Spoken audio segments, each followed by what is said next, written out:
नमस्ते, जय माता दी। कैसे हैं आप सब? आई होप आप सब लोग अच्छे होंगे। सदा माता रानी की कृपा आप सब पर बनी रहे। मैं भी बहुत अच्छी हूँ। आपको तो पता है कि मैं आई थी जम्मू कटरा माता वैष्णो जी के दर्शन करने के लिए। माता रानी के दर्शन हो गए, साथ में भैरव बाबा के भी दर्शन हो गए हैं।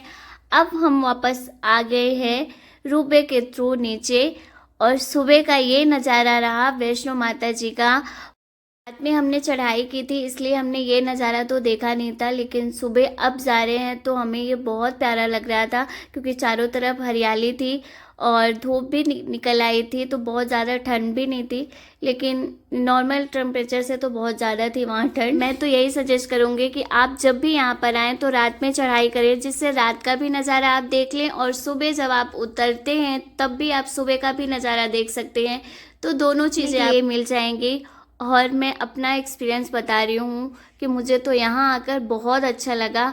पता नहीं लाइफ में अब दोबारा कब यहाँ पर आऊँगी। बस मैंने अपनी आंखों में ये नज़ारा बसा लिया है कि मुझे लाइफ टाइम कभी नहीं भूलेगा ये एक्सपीरियंस, क्योंकि मेरे लाइफ का ये फर्स्ट एक्सपीरियंस था जो मैंने इतने घंटे चढ़ाई की थी, और वहाँ से अब उतरना हमारा हो रहा है। माता रानी के दर्शन हुए, जो चीज़ें हमने कभी इमेजिन नहीं की थी वो चीज़ें पूरी हुई। उस चीज़ से मैं सच में बहुत खुश हूँ। लोग भी यहाँ पर नहीं आए हैं तो प्लीज़ आप लोग माता रानी के बुलावे का वेट करें, और जब आपको टाइम लगे तो एक बार यहाँ पर दर्शन करने ज़रूर आएँ। आपको सच में बहुत अच्छा लगेगा। हमें पूरे 5 घंटे चढ़ाई करने में लगे थे। 2 घंटे हम थोड़ा सा लेट हो गए थे, इसलिए हमें वेट करना पड़ रहा था।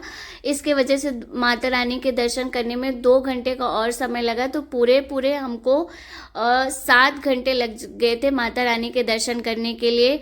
और फिर उसके बाद हम गए भैरव बाबा जी के दर्शन करने के लिए, तो उसमें हमें 1 घंटे लगे थे।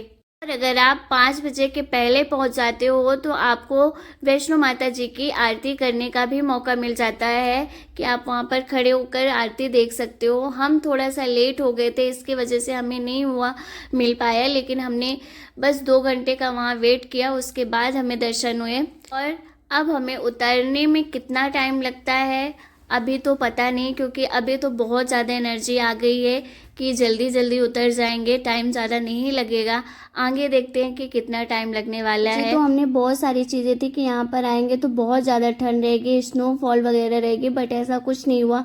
यहाँ तो तपतपाती हुई धूप थी, नॉर्मल ठंड थी, बहुत ज़्यादा बिल्कुल भी नहीं थी, और स्नोफॉल का तो सवाल ही पैदा नहीं होता है, उसके लिए तो बिल्कुल ठंड नहीं थी। हमें ये मौसम भी इम्पॉर्टेंट चीज़ और आपको बता देती हूँ कि यहाँ पर अगर आप आते हो, कभी आप अपने बच्चों का मुंडन वगैरह करवाना चाहो वैष्णो माता जी में, तो यहाँ पर ये सुविधा अवेलेबल है। क्योंकि यहाँ पर ये बाण गंगा नदी नाम से जो जगह है ना, तो आप उतरते समय या जाते समय जब भी आपको करवाना चाहो तो करवा सकते हो। वहाँ पर आपको नाई वगैरह सब मिल जाते हैं। हमारे यहाँ मान्यता ये है कि अगर बच्चे आपके यहाँ पर आते हैं, कोई भी देवस्थान में आते हैं, झालर के साथ आते हैं, तो आप उनको वापस नहीं ले जा सकते हो। इसलिए हमने भी यहाँ पर शेरा का मुंडन करवाया, और फिर उसकी बुआ तो थी नहीं, रिचुअल्स मैंने निभाया, और मुझे भी मिले 500 इसके मुंडन में, जो कि जीजू ने दिए थे मुझे। और यहाँ पर ये छोटू सरकार मुंडन करवा रहा है। वैसे तो ये बहुत परेशान करता है, लेकिन इसको हाथ में मोबाइल दे दो कार्टून चालू करके, तब तो ये चुपचाप से करवा लेगा। कुछ भी कर डालो, 10 घंटे लगा लो टाइम, तो भी उफ नहीं करने वाला ये लड़का। यहाँ पर नाई को भी हमने 1100 रुपये दिए थे।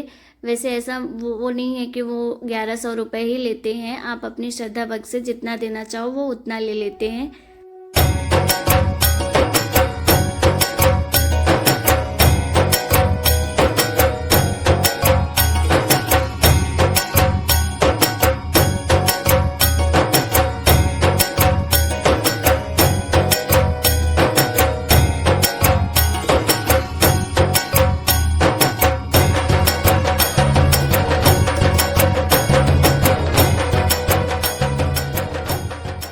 बन बन गया है टकलिया, क्योंकि उसका मुंडन हो चुका है। और यहाँ पर हमारे यहाँ की रस्म होती है कि आप आटे में लपेट कर उसको आप घाट में डालते हो, और मैंने भी डाला क्योंकि यहाँ पे बंदर बहुत ज़्यादा थे ना, तो ये हाथ से छुड़ा रहे थे, इसलिए मैंने दूर जाकर उसको डाला जिससे वो खा ना पाए। और वापस अब हम जा रहे हैं। देर में हम मेन गेट में पहुंचने वाले हैं, और हमें पूरा उतरने में टाइम लगा 5-5.5 घंटे का।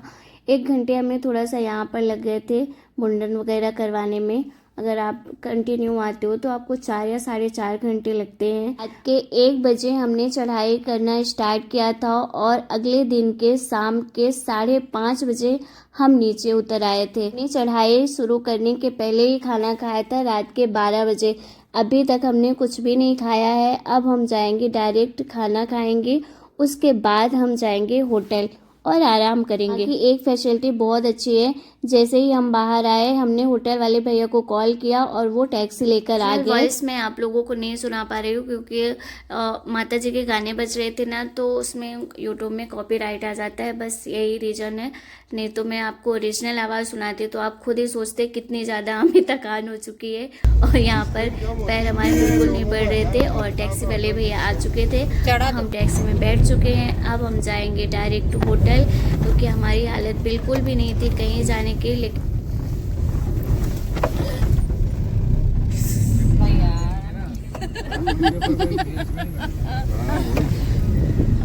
सोना को दिखा, अब हालत नहीं बची शक्ल दिखाने जैसे। हम पहुंच चुके हैं होटल, और यहाँ पर देखिए जीजू की हालत कैसी हो गई है। बस हम रूम के अंदर जाएंगे और आराम करेंगे, क्योंकि थकान बहुत ज़्यादा है, हाथ पैर बिल्कुल काम नहीं कर रहे हैं। तो फ्रेश होने के बाद अब हम डायरेक्ट सोने वाले हैं। अब देखते हैं सुबह कब उठते हैं, वो आपको नेक्स्ट ब्लॉग में दिखाएंगे। तब तक आप लोग ब्लॉग पे बने रहिएगा, वीडियो को लाइक करिएगा और चैनल को सब्सक्राइब करिएगा। मैं और अच्छे ब्लॉग आप लोगों के सामने लेकर आऊँगी। तब तक अपना प्यार और सपोर्ट बना कर रखिएगा। जय माता दी, बाय। मिलते हैं नेक्स्ट ब्लॉग में।